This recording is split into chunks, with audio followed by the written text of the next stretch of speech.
تصویریں اور کیمرے اور مووی اور پہ اللہ رسول کی بات جو اصل کام ہے وہ کرنا ہے ہم نے.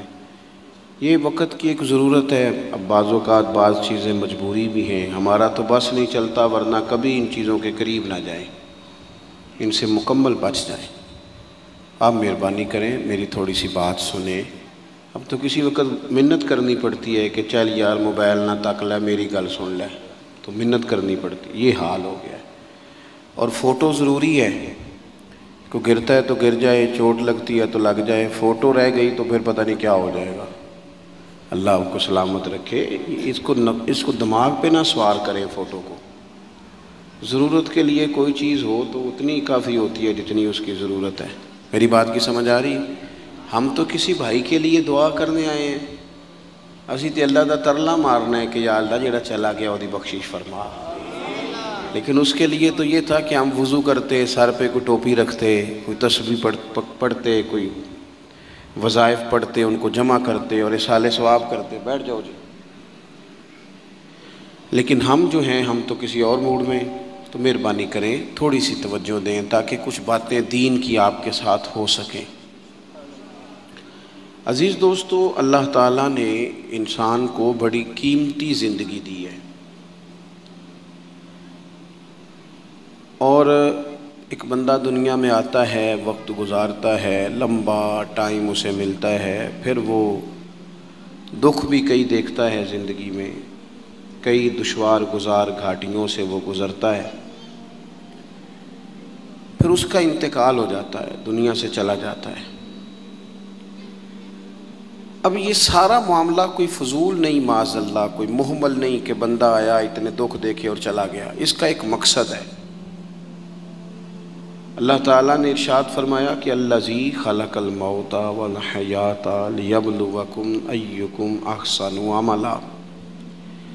فرمایا ہم نے موت اور حیات کو اس لیے پیدا کیا ہے تاکہ پتہ چلے تم میں اچھے کام کون کرتا ہے، بہترین عمل کون کرتا ہے، سوسائٹی میں، معاشرے میں اچھا کردار کون چھوڑ کے جاتا ہے.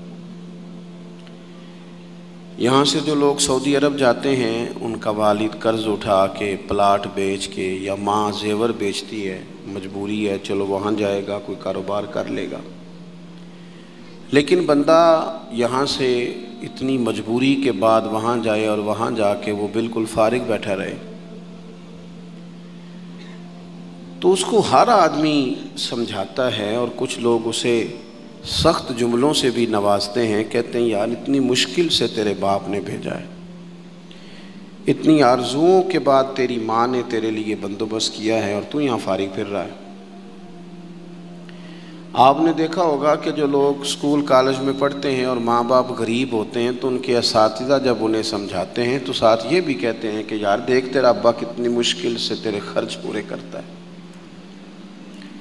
اگر کوئی شخص بھی کسی بھی مقام پہ کوئی ذمہ داری اسے دی جائے اور وہ اپنی ڈیوٹی ٹھیک نہ کرے، مقصد پورا نہ کرے، تو لوگ اس سے خوش نہیں ہوتے، لوگ اس کے لیے اچھے جذبات نہیں رکھتے. کہتے تو اپنا مقصد نہیں پورا. میں یہاں آیا ہوں آپ کو اللہ رسول کی بات بتانے، آپ نے اچھا گمان کر کے مجھے دعوت دے لی کہ شاید یہ ہمیں صحیح طرح سمجھا سکتا ہے.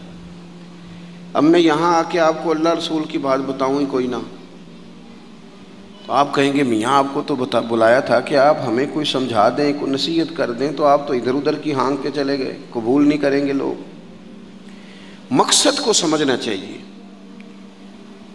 رزق ضرور کمائیں، بڑی اچھی بات ہے. نکاح، بچے، گھر، برادری، قبیلہ، یہ ساری چیزیں ضمن ہیں، ذیل ہیں. اصل کیا ہے؟ ایکم احسن عملا. مقصد تمہارا یہ ہے کہ پتہ چلے تم میں بہترین عمل کون کرتا ہے. اپنے بچوں کے لیے دوڑ دھوپ کرنا یا مال دولت جمع کرنا یا جناب آسائشیں اکٹھی کرنا، یہ تو غیر مسلم بھی کر رہا ہے. میں اکثر کہتا ہوں کہ یہ دیندار طبقہ ہے، میری طرح کے لوگ ہیں. تو ایک بندہ 6 گھنٹے کا سفر طے کر کے آیا ہے، اس نے اسے دیندار سمجھا ہے، نیک آدمی سمجھا جب ہی آیا نا. کتنا بڑا اس نے اسے مقام دیا ہے کہ اسے حضور سید عالم علیہ السلام کے دین کا نمائندہ سمجھا ہے۔ یہ خطیب صاحب ہیں، یہ استاد صاحب ہیں، امام صاحب ہیں، پیر صاحب ہیں، کتنا بڑا اپنا مقام اگر بندہ کبھی سمجھے تو کتنا لوگوں نے اسے بڑا درجہ دیا ہے۔ اب ایک بندہ ولی سمجھ کے آ رہا ہے، اس کو کتنا درجہ ملے گا، لیکن اگر سامنے والا جس کو وہ اتنا مقدس مقام دیتا ہے کہ ولی سمجھتا ہے، اور اس بندے کا لالچ 2-4 ہزار ہو جائے، 15-20 ہزار 25 ہزار کی تقریر بیچے، نعت بیچے، دعا بیچے، معاذ اللہ، تو اس کا درجہ کتنا بڑا تھا اور وہ آ کہاں پہ گیا ہے۔ بھئی یہ کام تو کوئی اور کاروبار کر کے بھی کیا جا سکتا ہے، ضروری تھا کہ حضور کی تعریف کر کے تم کمائی اکٹھی کرتے تو کوئی اور کام کر لیتے، بڑے کام ہیں دنیا میں، کوئی اور کر لیتے۔ مقاصد ہمیشہ اعلیٰ رکھیں، چھوٹا مقصد، بڑے مقاصد۔ یہ جو آرام ہے، آسودگی ہے، آرام سے بیٹھنا ہے، کھانا پینا ہے، اچھا گھر ہونا چاہیے، تنگ کوئی نہ کرے، تو حضرت امام حسین تو مسجد نبوی کے خطیب ہیں، حضور کے روضے پہ بیٹھے ہیں، لوگ پلکیں بچھا کے سلام کرتے ہیں، تو ٹھیک ہے بیٹھے رہتے، موج لگی ہوئی تھی، کیا ضرورت تھی۔ لیکن امام علی مقام رضی اللہ تعالیٰ عنہ نے مقصد دین رسول پاک سے سیکھا تھا۔ اپنی زندگی میں آگے بڑھنا، کچھ جد و جہد کرنا، ملت کے لیے، قوم کے لیے، وطن کے لیے، اپنوں کے لیے کوئی کوشش کرنا، ہمت کرنا، نکلنا، اور اپنی ذات سے اٹھ کر تھوڑا سا سوچنا، یہ معیار دین ہے۔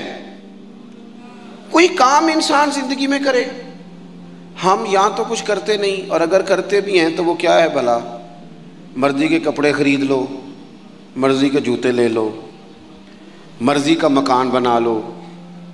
آپ حیران ہوں گے کہ ہم اس ملک میں رہتے ہیں جہاں سیلاب آیا ہوا ہے، غریب لوگ تکلیف میں ہیں، لوگ خیمہ بستیوں میں رہتے ہیں، پر نئے ماڈل کا موبائل مارکیٹ میں آئے تو وہ شارٹ ہو جاتا ہے۔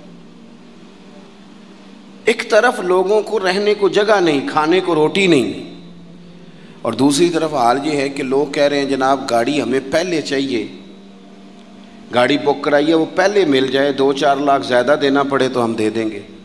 یہ مقصود نہیں۔ مقصد جب بڑا ہو جاتا ہے نا، بڑا، پھر خود بخود یہ چیزیں چھوٹی لگنے لگ جاتی ہیں۔ یہ جتنی دوڑ دھوپ ذاتی زندگی کے لیے یہ چھوٹی لگنے لگ جاتی ہے۔ یہ بھلا لوگ اکتائے کیوں رہتے ہیں؟ مقصد اعلیٰ نہیں بنایا۔ چلے ایک بندے کا مقصد ہے میں نے شہرت حاصل کرنی، ہو گئی شہرت، جہاں سے جاتا ہے لوگ سلوٹ مارتے ہیں، اب ختم ہو گئی زندگی۔ ایک شخص نے یہ مقصد بنا لیا کہ میں نے بہت سارا مال جمع کرنا ہے، تو ہو گیا مال جمع، تجوریاں بڑی پڑی ہیں، اندر کروڑوں روپیہ ہے، لیکن بیمار ہو گئے تو بیماری صحت پیسوں سے خریدی نہیں گئی، نہیں خریدی گئی۔ حضرت حسن بصری کہتے ہیں کہ میں ایک بادشاہ سے مجھے کوئی کام تھا، میں ملنے گیا تو مجھے پتہ چلا کہ بادشاہ سال میں ایک دفعہ اپنے گاؤں جاتا ہے۔ میں اس کے پیچھے اس کے گاؤں چلا گیا تو وہاں ایک قبر تھی، بادشاہ نے سب سے پہلے پڑھے لکھے لوگ لا کے قبر کے قریب کھڑے کیے، تو میں نے پوچھا یہ کیا ہو رہا ہے؟ کہنے لگے ذرا دیکھو، یہ بادشاہ کا ایک ہی بیٹا تھا، ایک کی اکلوتا اس کی قبر ہے۔ پڑھے لکھے لوگ پہلے کھڑا کیے، پھر اس کے بعد اس نے ڈاکٹر، حکیم، طبیب کھڑے کیے، پھر اس کے بعد اس نے فوجی، سپہ سالار، نیزہ باز، گھوڑ سوار کھڑے کیے۔ یہ کیا ہو رہا ہے؟ تو کہتے ہیں مجھے بتایا گیا اس کا ایک ہی بیٹا تھا، بیمار ہو گیا، پھر فوت ہو گیا۔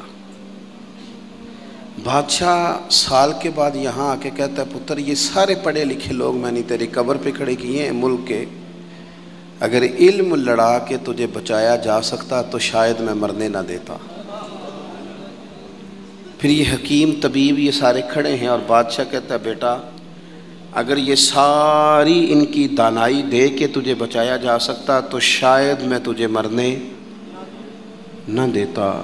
پھر بادشاہ سپہ سالاروں کو، گھوڑ سواروں کو، تیر اندازوں کو کھڑا کر کے کہتا ہے پتر اگر طاقتیں لڑا کے بھی موت روکی جا سکتی معاذ اللہ تو شاید میں روک لیتا۔ پھر وہ آخر میں اپنے سر سے تاج اتار کے قبر کے پیروں والی سائڈ پہ رکھ کے رو پڑا، کہنے لگا پتر اگر حکومت دیکھ کے تخت دیکھ کے بھی تجھے بچایا جا سکتا تو میں فقیر بن کے زندگی گزار لیتا پر تجھے بچا لیتا، لیکن کل نفس ذائقۃ الموت۔ ہم نہ بھول گئے اصل مقصود کیا ہے، کیوں آئے ہیں۔ ہمارا طرز زندگی اٹھنا بیٹھنا چند ذاتی معاملات کے لیے، چند ذاتی۔ میں کہتا ہوں کہ اگر دین پر بھی عمل، دیکھو نا،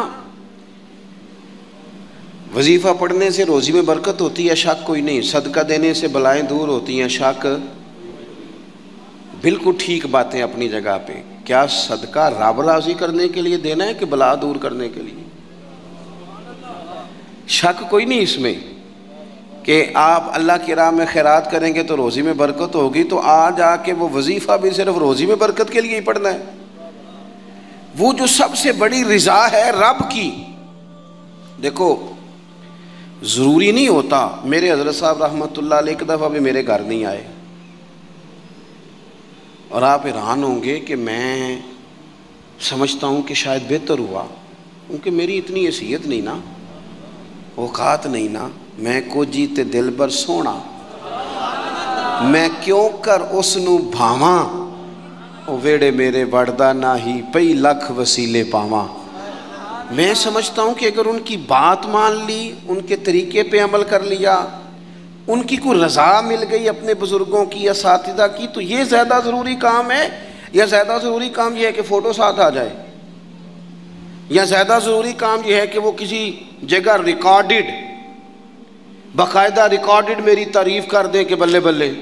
یہ تو ٹھیک ہی نہیں۔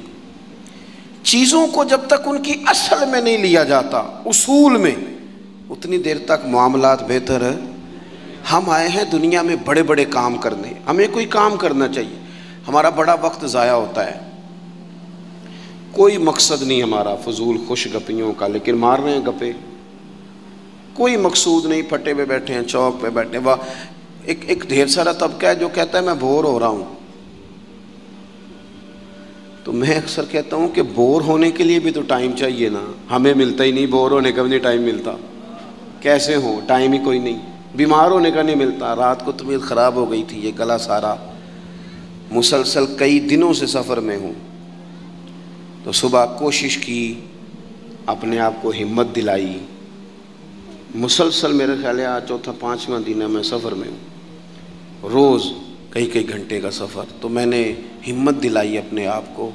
تو مجھے کہہ رہے تھے گھر والے کہ ذرا آرام کر لے، میں کہو دے لے بھی تو ٹائم چاہیے نا، کام تو وہ والا کریں گے جس کے لیے تو ٹائم پڑا ہے ہمارے پاس ضائع کرنے کو، ادھر ضائع کرو، ادھر ضائع کرو، وہاں ضائع کرو۔ میں بور ہو رہا ہوں، بھی بور ہونے کو بھی تو ٹائم چاہیے۔ سنو، میرے نبی پاک علیہ السلام نے فرمایا جب صبح دن چڑھتا ہے نا، سورج نکلتا ہے۔ آج کون سا دن ہے؟ اللہ آپ کو خوش رکھے، پیر شریف ہے، اگست کی کتنی ہے؟ ماشاءاللہ، محرم کی 23، یہ بھی یاد رکھا کریں اسلامی تاریخ میں۔ یہ جو 2022 کا 22 اگست ہے نا، یہ آج آپ کو ملا ہے، دوبارہ یہ تاریخ کبھی نہیں ملے گی۔ نبی پاک صلی اللہ علیہ وسلم فرماتے ہیں جب دن چڑھتا ہے تو وہ دن اعلان کرتا ہے کہ اگر کوئی کام کرنا ہے تو کر لو، میں آج آیا ہوں، آج کے بعد نہیں آؤں گا۔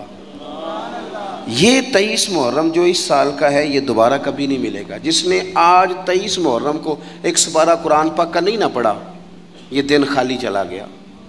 جس نے آج ایک تسبیح بھی درود شریف نہیں پڑھی، یہ دن ضائع ہو گیا۔ جس نے آج کسی غریب کی مدد نہیں کی، کوئی درود پاک نہیں پڑھا، اس کا دن ضائع ہو گیا۔ ہمارے لمحے اللہ فرماتے ہیں اقترب للناس حسابهم وهم فی غفلۃ معرضون، لوگوں کے حساب کا وقت قریب آ گیا ہے، ابھی بھی غافل ہو کے پھر رہے ہیں۔ اب تو حساب دینے کا وقت آ گیا، ہڈیاں کھڑکن، گوڈے کمبن، اڑ گیا لک تیرا، اجے بھی گناہ تو باز نہ آویں، او واہ واہ مرد دلیرا، اجے بھی گناہ تو باز نہ آویں۔ اب تو بات آگے نکل گئی۔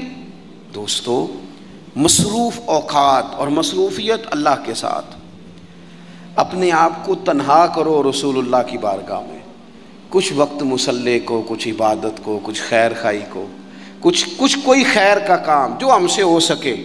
نبی پاک صلی اللہ علیہ وسلم نے تو یہاں تک بشارت سنائی، فرمایا جس بندے نے گلی سے روڑا اٹھا دیا تھا نا کہ لوگوں کو تکلیف نہ ہو، چلو کچھ کیا تو تھا نا، جس نے روڑا اٹھا دیا تھا رب نے اس کی بھی بخشش فرما دی۔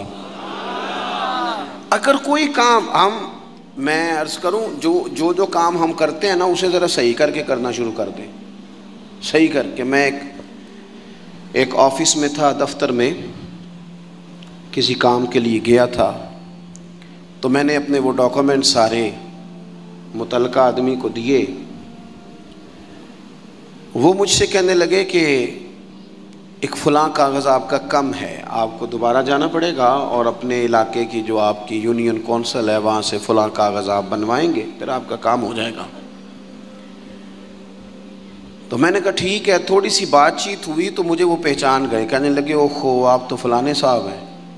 میں نے کہا جو نام آپ نے لیا ہے یہی میری دادی نے میرا نام رکھا تھا، صحیح پہنچ گئے آپ۔ وہ کہنے لگا اچھا آپ ہیں، آپ بیٹھ جائیں۔ میں بیٹھ گیا، انہوں نے خود ہی وہ کوئی کمپیوٹر سے چیزیں ٹائپ کریں اور وہ ایک فارم نکالا، مجھ سے سائن کرائے، کہنے لگے آپ کا کام ہو گیا، آپ تشریف لے جائیں۔ میں نے ان سے کہا کہ شکریہ تو میں آپ کا ضرور ادا کروں گا، پر میں زیادہ خوش نہیں ہوا۔ میرے پاس 2 لوگ تھے، گاڑی بھی تھی، میں بھیجتا، یہ کاغذ آ بھی جاتا، علاقے میں بھی فون کرتا، مجھ سے محبت کی جاتی ہے، مجھے فارم جلدی مل جاتا۔ اس کا مطلب ہے آپ سیٹ پر بیٹھ کے بڑے کام کر سکتے ہیں پر لوگوں کے کرتے نہیں، آپ پھیرے لگواتے ہیں، یہ لے آؤ وہ لے آؤ۔ آپ جہاں بیٹھے ہیں بڑے مسئلے اگر آپ اپنی پہنچ سے کوئی حل کر سکتے ہیں۔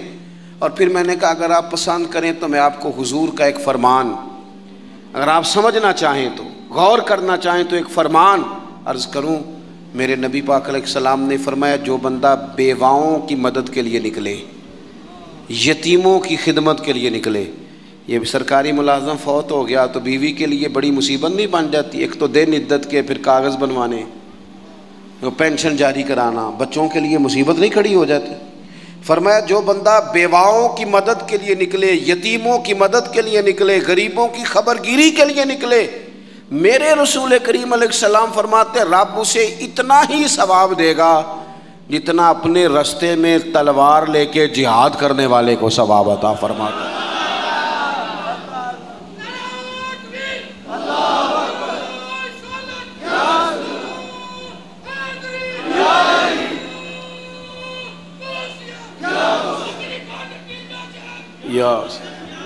آپ صاحب بڑے درویش بندے، اللہ انہیں سلامت رکھے، اللہ ان کو جزائے خیر عطا فرمائے۔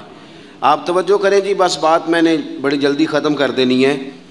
تو کوئی بہترین عمل زندگی میں، کوئی کار خیر جو ہم سے ممکن ہو سکے اپنی زندگی میں ضرور کریں۔ کوئی ایسا کام کر جائے، کوئی ایسا کام دیکھیں نا، نبی پاک علیہ السلام نے فرمایا آپ میری طرف دیکھیں جی، تھوڑے تھوڑے آگے ہو جائیں، نہیں پیچھے دیکھے نہیں، اوہو کہا کچھ ہے کر کچھ رہے ہیں۔ میں نے کہا ایک ایک قدم آگے ہو جائیں جتنا ہو سکتے ہیں۔ اچھا آگے ہونے کو کہا، پیچھے دیکھنا شروع کر دیا۔ اب آپ بولے نہیں جی میں جو بول پڑا ہوں، اب وہ پیچھے جانے دے دوستوں کو، پیچھے کی طرف دیکھیں جی، ادھر جائیں، ادھر پیچھے سے آئیں۔ اللہ خوش رکھ کے گردنیں پھلانگنا منع ہوتا ہے، پیچھے جا کے جہاں جگہ بنتی ہے وہاں آپ تشریف رکھیں۔ جگہ اصل میں کم تھی، بڑی جگہ بندوبست کرنا چاہیے تھا۔ یہ تو محبت والے سنگی ہیں، اس ٹائم اتنے سارے آ گئے ماشاءاللہ۔ چلیں بہرحال بات بھی مکمل ہو گئی، اللہ آپ کو جزائے خیر دے۔ آپ غور کریں جی میں کیا عرض کر رہا ہوں۔ تو کوشش کریں کہ زندگی میں کوئی خیر کا کام، کوئی اچھا عمل۔ حضور صلی اللہ علیہ وسلم نے فرمایا جس نے اللہ کی رضا کے لیے مسجد بنائی نا، اللہ اس کے لیے جنت میں مکان بنائے گا۔ اچھا جی کتنی کو بڑی مسجد ہو، 2 کنال پہ 4 کنال پہ، تو ایک حدیث میں اس کی بھی وضاحت کر دی، فرمایا اتنی مسجد بنا دی جتنا چڑیا کا گھونسلہ ہوتا ہے۔ کیا مطلب کہ مسجد کے اتنے حصے پر اگر کسی شخص نے کچھ خرچ کر دیا اسے بھی اللہ یہ اجر دے گا۔ کوئی کارنامہ زندگی میں، کوئی خیر کا کام، اور جلدی سے انتظار نہ کریں کہ ابھی میں بڑا چھوٹا ہوں، ابھی میرے ہاتھ پیسے نہیں، ابھی اور کچھ نہیں، نیکی کر گزریں۔ اللہ کے محبوب علیہ السلام نے فرمایا نیکی کو چھوٹا نہیں سمجھنا، کچھ نہیں نہ ہو سکتا تو تلخیاں چھوڑ دو، اپنے بھائی سے مسکرا کے میلی لیا کرو۔ دوست احباب سے ہنس کے ملو، اسی سے برکت ہو جائے گی۔ بہترین عمل کوئی کار ہے نمایاں، اور یہ ضروری نہیں آپ کے کام کا نتیجہ آپ کو فوراً مل جائے، کچھ نتیجے قیامت میں بھی ملیں گے۔ نبی پاک علیہ السلام نے نا صحابہ کرام علیہم رضوان کو حج کی فضیلت بتائی، کعبے کا طواف کرنے کا یہ ثواب ہے، حجر اسود کو چومنے کا یہ ثواب ہے، مینا، مزدلفہ، عرفات، سعی، طواف، سب کے حضور نے فضائل بیان کیے۔ تو جو جمرات پر رمی کی جاتی ہے نا، جس کو اپنی زبان میں ہم کہتے ہیں شیطان کو کنکر مارنا، اس کی فضیلت نہیں سنائی۔ تو نبی پاک علیہ السلام سے صحابہ نے عرض کی یا رسول اللہ اس کی کیا فضیلت ہے؟ تو حضور نے فرمایا یہ تو تمہیں قیامت کے دن پتہ چلے گا نا، جب یہ نیکی بھی تلے گی، کچھ رزلٹ قیامت میں نکلیں گے۔ عمل کر جائیں، یہ نہ کہیں سویرے امام حسین قربانی دے گئے لیکن یزید 4 سال پھر بھی حکومت کر گیا، لیکن ان کی قربانی کا حال یہ ہے کہ گلی گلی امام حسین کا پیغام عام ہو گیا۔ وہ 4 سال حکومت کر گیا پر کوئی اس کا وارث بننے کو تیار نہیں ہے۔ تو ضروری نہیں نتیجہ سویرے نکلے عمل۔ وہ محمود غزنوی گزر رہے تھے نا، تو ایک بابا درخت لگا رہا تھا تو ہاتھ کانپ رہے تھے، لیکن کچھ کر تو رہا تھا نا، درخت لگاتا ہے ہاتھ کانپ رہے ہیں۔ تو محمود غزنوی قریب آئے، اچھا لگا، کہنے لگے بزرگوں نہ تو آپ ان کی چھاؤں میں بیٹھ سکیں گے درخت کی، نہ پھل کھا سکیں گے، تو اتنی محنت کیوں کر رہے ہیں؟ تو بابا جی بڑے سمجھدار تھے، مسکرا پڑے، کہنے لگے میں نہیں بھی پھل کھاؤں گا تو چلو میرے پوتے تو کھائیں گے نا،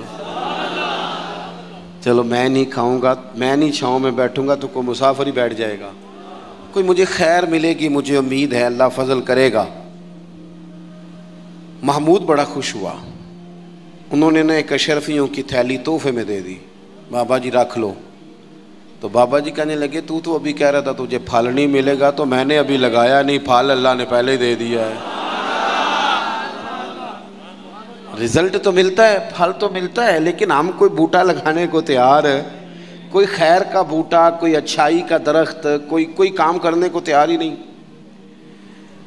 نبی کریم صلی اللہ تعالی علیہ وسلم کے غلاموں سنو، جب بابے نے کہا نا تو کہتا تھا نتیجہ نہیں ملے گا، تو مجھے تو مل بھی گیا ہے، تو محمود اور خوش ہو گئے، انہوں نے ایک اشرفیوں کی تھیلی اور دے دی۔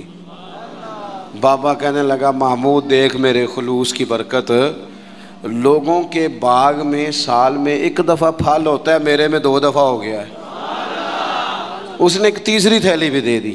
شرط یہ ہے کہ ہم کوئی خیر کا کام کریں، کوئی اچھائی کا کام کر جائیں، کوئی بہتری ہو جائے، کوئی ایسا اسلوب اختیار کریں جس سے کسی کو نفع ہو جائے، لیکن ہمارا مزاج یہ ہے کہ ہم بھلائی کرنے کو تیار۔ ایک بات آپ سے عرض کرنی ہے، کر لوں؟ کچھ نہ ہو سکے تو دوستوں کی صلح کرائیں، لڑائی نہ کرائیں۔ میں ایک جگہ پہ بیٹھا تھا تو کچھ اور دوست بھی ہمارے وہاں بیٹھے ہوئے تھے، تو وہ اٹھ کے چلے گئے، تو جو میرے ساتھ باقی بندہ بچ گیا نا، اس نے ان کی غیبت شروع کر دی، تو میں بڑا پریشان ہو گیا۔ اس نے کہا جی یہ اس طرح کا ہے، یہ دیکھو کتنی کہانیاں سنا رہا تھا، اس طرح کا ہے، اس طرح کا ہے، اس طرح کا ہے۔ میں پریشان ہو گیا۔ وہ مجھے کہنے لگا آپ کیوں اتنے پریشان ہو گئے؟ میں نے کہا اس لیے پریشان ہو گیا ہوں کہ وہ چلے گئے ہیں، تو نے ان کا چھوڑا کچھ نہیں، اب میں جاؤں گا تو پتہ نہیں پیچھے تو میرا کیا حال کرے گا، اس لیے کہ میں سمجھ گیا ہوں تیری طبیعت کیا ہے۔ ہم اس وقت تو مزہ لے رہے ہوتے ہیں نا جب کوئی ہمیں سنا رہا ہوتا ہے، لیکن جب کوئی ہماری سنائے گا پھر ہمارے لیے مصیبت کھڑی ہو جائے گی۔ ہم اس وقت تو کانوں کا ذائقہ لینے کے لیے سن لیتے ہیں فلانے کی غیبت، لیکن یاد رکھنا جو آپ کے پاس آ کے کسی کی سنا رہا ہے وہ آپ کو معافی نہیں دے گا، وہ چھوڑے گا نہیں، ہر چیز کھول کے رکھ دے گا۔ تو میں نے کہا میں اس لیے پریشان ہوں کہ آپ معافی نہیں دے رہے، تو میرا کیا کریں گے؟ تو خیر وہ بندہ کچھ سمجھدار تھا، کہنے لگا آپ نے میری توجہ کرائی ہے، آئندہ ایسا کام نہیں کروں گا۔ دوستوں کے بیچ نا نبی پاک علیہ السلام نے فرمایا کسی کی عزت کسی جگہ خراب کی جا رہی تھی تو اس کا دفاع کر، تو کہ نہیں یار ایسی بات نہیں ہے، تم غلط کہہ رہے ہو، ہم نہ فوراً بلکہ منفی بات جلدی قبول کرتے ہیں، کہتے ہیں نہیں اور بھی دسنا تینوں میں دو۔ حضور نے فرمایا تو کسی کی عزت کہیں خراب ہو رہی تھی تو دفاع کر، جہاں تیری عزت کا مسئلہ بنے گا رب تیری عزت کا دفاع فرمائے گا۔ بتائیں جس کی عزت کا محافظ اللہ تعالیٰ بن جائے، لیکن شرط یہ ہے کہ ہم محافظ بنیں، لوگوں میں صلح کرائیں۔ کچھ بھی نہیں بگڑتا، بھائی بھائی ناراض ہونا، وہ ایک بھائی آ کے کہتا ہے جی میرے اوپر بڑا ظلم کیا میرے بھائی نے، تو اب دوسرے دوست کیا کہتے ہیں، وہ جلتی پہ تیل ڈالتے ہیں، کہتے ہیں میں نے تو پہلے نہیں پتا سی، میں تو گل نہیں سا کرتا کہ تیرا بھرا ہے، وہ اور بیچارہ بگڑ گیا۔ حالانکہ حکم یہ ہے کہ ان کو قریب کیا جائے، ان کو کہا جائے وہ یار نہیں تجھے پتہ ہی نہیں، تو بیمار تھا تو میں نے اسے روتا کتنے دیکھا ہے، تیرے شادی پہ اسے میں نے خوش کتنا دیکھا ہے، اس کے جذبات ہم بھول جاتے ہیں نا بھائیوں کی باتیں۔ بھائی بڑے پیارے ہوتے ہیں، بھائی پائیاں دیاں باواں ہوندے ہیں، ان پر غور کرنا چاہیے۔ تو دو لوگوں کو قریب کر دیں، ان کی صلح کرا دیں، اچھے جذبات۔ ایک اور اپیل آپ سے کروں گا، اگر کسی کی بہن کسی کی عزیزہ اپنے شوہر کی سے ناراضگی کا اظہار کرے تو اسے اس کے خاوند کی اچھی اچھی باتیں بتائیں تاکہ ان کے دل قریب ہوں۔ اگر آپ کا بیٹا اپنی بیوی کے بارے میں کچھ شکوہ کرے تو اسے کہیں نہیں نہیں نہیں وہ تو تیرے حق میں یہ کہتی ہے، کیونکہ وہ اگر دور ہو جائیں گے تو ہم نے تو 2 منٹ بات کر کے رخصت ہو جانا، انہوں نے ساری زندگی اکٹھے رہنا ہے۔ قریب کرنے کی کوشش کریں، لوگوں کو دور کرنے کی کوشش، یہ ایک بہترین عمل ہے جو زندگی میں کر جائیں، لوگوں کو جوڑ جائیں، پیار کر جائیں۔ میرے نبی پاک صلی اللہ تعالی علیہ وسلم نے فرمایا ہے جو 2 لوگوں کی صلح کرا دے قربان جائیں۔ کرایا کیا؟ صلح۔ حضور فرماتے ہیں تو جو لوگوں کی صلح کرا دے اللہ اسے کامل حج کا ثواب عطا فرمائے گا، لیکن شرط یہ ہے کہ اس میں خلوص ہو، للہیت ہو۔ زندگی میں ہم نے کوئی کام کرنا ہے، ہم نے صبح اٹھنا ہے تو جد و جہد کرنی ہے۔ حضرت عمر بن عبدالعزیز کی عمر پورے 40 سال نہیں ہوئی، 39 سال ہوئی ہے، ممبروں پہ ذکر ہوتا ہے، پوری 40 نہیں 39 سال انہوں نے حکومت بھی کی، 5 سپارے قرآن پاک بھی روز پڑھا، ہزاروں کی تعداد میں درود و سلام بھی روز پڑھا، غریبوں کی مدد بھی کی، مہمان خانے بھی بنائے، مسجدیں۔ جس نے کام کرنا ہے پھر اس نے انتظار، جلدی سے کام کریں، جلدی سے کوئی شروع کریں، اپنی زندگی کے معاملات کو مینج کریں۔ ہمیں اللہ نے بڑی بڑی صلاحیت دی ہوتی ہے پر وہ سارا زنگ لگ جاتا ہے، ادھر بیٹھے گپیں کی، بھاگے دوڑے، کھائے پیے، فارغ ہو گئے، اس سے نقص واقع ہوگا۔ آخری بات آپ حضرات کی خدمت میں یہ عرض کرنی ہے، میرے دوستو، زندگی نا تیزی سے گزر رہی ہے، ہم مانتے نہیں۔ ویسے یہ ہے کہ بہت سارے لوگ ایسے ہیں جن کی صحت اب ویسی نہیں رہی جیسی پہلے تھی، مانتے نہیں ہم، لیکن ہم نے کافی سارے جنازے پڑھے، جنہاں باجوں ایک پل نہیں سا رہندے، انہوں شکلاں یاد ہی نہیں رہیاں۔ ہم نہ سمجھتے ہیں دوسرے کے ختم پہ آئے ہیں شاید ہمارا پڑھا ہی نہیں جانا، دوسروں کے جنازے پہ ہیں تو بس اسی کا جنازہ ہونا تھا، میرا ہونا ہی نہیں۔ تھوڑا سا نا سامان عبرت بھی حاصل کریں، لائٹ بند کر کے بھی رات کو صرف موبائل نہ دیکھا کریں، 10 منٹ نہ سوچنے پہ لگائیں کہ اگر آج جانا پڑے رب کی بارگاہ میں تو میری کو تیاری ہے۔ تھوڑا سا اپنے اوپر غور کریں۔ میں آپ سے عرض کروں، ایک ٹائم پہ بندہ بالکل اکیلا رہ جاتا ہے، بالکل۔ میں نے دیکھا ہے کہ بزرگ اگر بیمار ہو گئے تو بچے ایک دوسرے سے مشورہ کرتے ہیں کہ آج تو رہنا ہے تو کل پھر میں ہسپتال رہا گا۔ ٹائم کوئی نہیں ہے لوگوں کے پاس، وقت کوئی نہیں۔ میں جنازوں پہ جاتا ہوں، میں دیکھتا ہوں کہ لوگ کہتے ہیں دیر نہ کرو جی، مہمان دور دور سے آئے ہوئے، روٹی کھا کے واپس جانا ہے۔ نہیں جی پوچھتا کوئی بھی، ختم ہو۔ آؤ پئیاں دس دیاں جے قبراں جنہاں تے پھل پئے، ادھروں کوئی بھی نہیں آمدا، ادھروں تے لکھاں گئے۔ کوئی بڑے بڑے نامی گرامی لوگ تھے، ہم سے زیادہ اشتہار چھپتے تھے، بڑے رولے تھے، کدھر ہیں وہ آج؟ ختم ہو گئی بات۔ تھوڑا سا نا جانے کی تیاری بھی، وہ کچھ پیسے نہیں سائڈ تے سیانے کہندے رکھ چھڑنے چاہیے نے، مشکل آ جائے تے کام آؤندے نے، اس طرح کچھ نیکیاں بھی سائڈ پہ رکھیں، کسی کو پتہ نہ چلے، تاکہ قبر میں حشر میں کام آ جائے۔ کچھ چیزیں سائڈ پہ، مہربانی کرو اتنا زیادہ دوسروں کے لیے جینا، ہر وقت دوسروں کی بات کرنا، اپنے آپ کو ٹائم دو۔ حضرت عمر فرمایا کرتے تھے اپنا حساب کر اس سے پہلے کہ اللہ تیرا حساب کرے، اپنا حساب کر، کچھ ڈیوٹی کریں، کچھ تھوڑا تھوڑا کام کریں۔ دیکھو نا یار، گھر والوں سے چوری، یاروں کے ساتھ روٹی بھی تو کھا ہی آتے ہیں نا، تو گھر والوں سے چوری کسی غریب کی مدد بھی کرایا کرو۔ ہر شے گھر بتانی ضروری ہے، گھر والوں سے چوری، موبائل بھی تو لیتے ہو نا، تو چلو گھر والوں سے چوری، اپنی قبر کے لیے بھی کچھ ہے خرید لو، تھوڑی سی محنت کریں، تھوڑی سی توجہ کریں۔ آپ اتنے پیارے لوگ ہیں، دین کی بات سننے اتنے سارے آپ آئے ہیں، ایک میری اپیل ہے، جس نے اثر نہیں نہ پڑی اس نے دعا کے فوراً بعد پڑھ لینی ہے، اور جو نماز نہیں پڑھتا وہ آج سے شروع کر لے۔ دیکھو میں آپ کو صحیح بتا رہا ہوں، ایک وقت ایسا آتا ہے حالات بندے کے اوپر نیچے ہوتے رہتے، ایک ٹائم ایسا آتا ہے کہ یوں لگتا ہے کہ سایہ بھی ساتھ نہیں، پھر دعاؤں کی ضرورت پڑتی ہے، رب کو منانے کی۔ تو میرے نبی پاک علیہ السلام نے فرمایا سکھوں میں دعائیں زیادہ مانگا کر، اللہ دکھوں میں تیری جلدی قبول کرے۔ اللہ کے حضور حاضری دینے کا مزاج بنائیں، اپنے آپ کو رب سے جوڑیں، کوئی خیر کٹھی کرنے کی کوشش کریں۔ اللہ کے حضور دعا کرتا ہوں جو میں نے کہا ہے اللہ اسے قبول فرمائے، بات کرتے جہاں میں بھول گیا ہوں اللہ مجھے معاف فرمائے۔ آخر دعوانا ان الحمدللہ رب العالمین۔